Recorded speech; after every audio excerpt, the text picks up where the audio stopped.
تخيل معي عزيزي المشاهد وأنت جالس على الأريكة تتابع مسلسلك المفضل، أو مثلا تتمشى في الشارع أن ترى نفسك الوجه الإعلامي لمنتج معين. ماذا تفعل؟ تماما كما حصل مع الإعلامي السوري مصطفى الآغا. الآغا مشاهدين وقع مؤخرا ضحية الذكاء الاصطناعي بعدما استنسخ صوته بغية الترويج لمنتج يعالج المفاصل.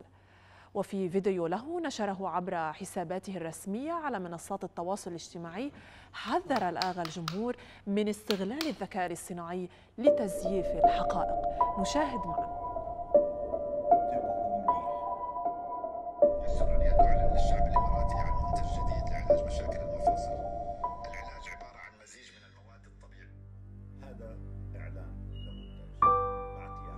لمنتج معاذ بص، شفت جبت لك ايه؟ ايه ده؟ اللعبة دي حلوة قوي يا بابا، انا كان نفسي فيها. انا عارف يا حبيبي، انا بحبك قوي يا بابا. وانا كمان بحبك قوي. أي شيء بيجي. كيف حصل ذلك ومتى؟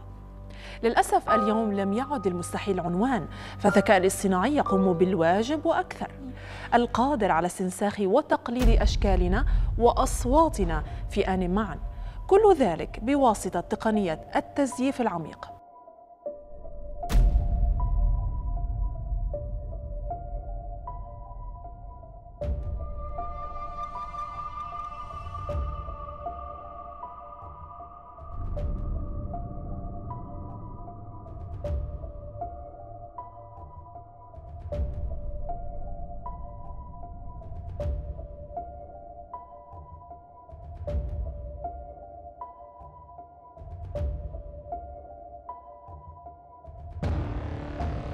للأسف اليوم لم يعد المستحيل عنوان، فالذكاء الاصطناعي يقوم بالواجب وأكثر. شفت لك ما تصدقوا أي شيء. ايه ده؟ القادر على استنساخ وتقليد أشكالنا وأصواتنا في آن معا، كل ذلك بواسطة تقنية التزييف العميق. فالذكاء الاصطناعي يقوم بالواجب وأكثر.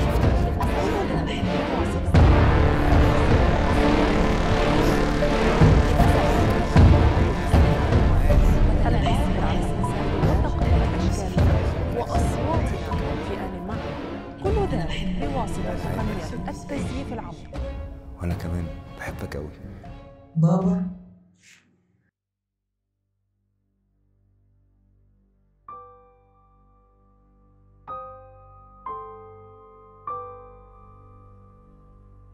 معاذ، وحشني صوتك قوي. من النهاردة انا هفضل دايما معاك.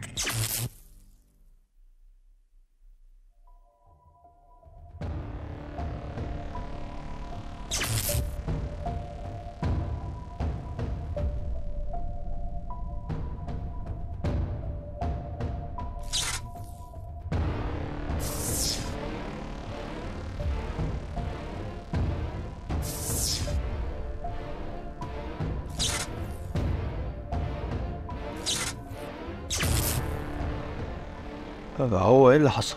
انا بس كنت محتاج اشوف اوضتي، شكلها اتغير قوي. انت مال صوتك اتغير كده ليه؟ سني بيكبر، والطبيعي مع تغير العمر ان صوتي كمان يتغير. انا مبسوط جدا من المجهود اللي انت بذلته عشان اكون موجود معاك. اوعدك ان حياتك كلها هتتغير.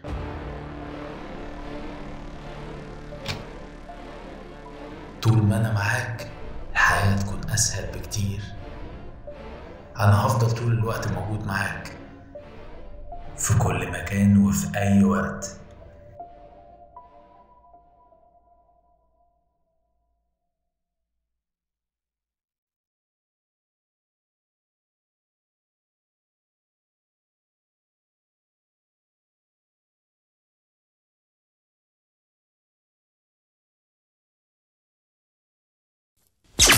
بابا، اقفل الباب وراك.